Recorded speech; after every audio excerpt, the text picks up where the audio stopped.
എല്ലാവർക്കും നമസ്കാരം. എൻ്റെ പേര് സാന്ദ്ര.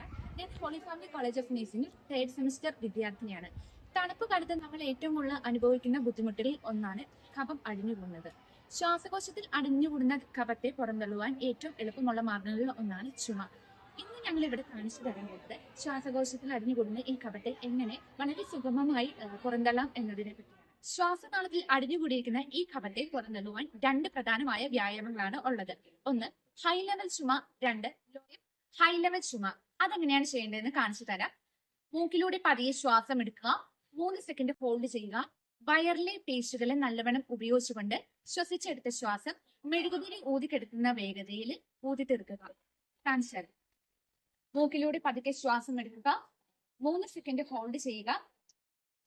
വയറിലെ പേശി മസിലുകളെ നല്ലവണ്ണം ഉപയോഗിച്ചുകൊണ്ട് ശ്വാസം മെഴുകുതിരി ഊതിക്കെടുക്കുന്ന വേഗതയിൽ. രണ്ടാമതായി ലോ ലെവൽ ചുമ. റോസാപ്പൂ മണക്കണ വണ്ണം മൂക്കിലൂടെ ശ്വാസം എടുക്കുക, 3 സെക്കൻഡ് ഹോൾഡ് ചെയ്യുക. ചുമച്ചുകൊണ്ട് ആ ശ്വാസം പുറന്തള്ളുക. റോസാപ്പൂ മണക്കണ വണ്ണം ശ്വാസം വലിക്കുക, 3 സെക്കൻഡ് ഹോൾഡ് ചെയ്യുക. ചുമച്ചുകൊണ്ട് ശ്വാസം പുറന്തള്ളുക. ഞങ്ങൾ ഇവിടെ കാണിച്ച വ്യായാമങ്ങൾ നിങ്ങൾക്ക് ഉപകാരപ്രദമായി എന്ന് കരുതുന്നു. വീഡിയോ ഇഷ്ടമായെങ്കിൽ ലൈക്ക് ചെയ്യുക, ഷെയർ ചെയ്യുക, ചാനൽ സബ്സ്ക്രൈബ് ചെയ്യുക. Thank you.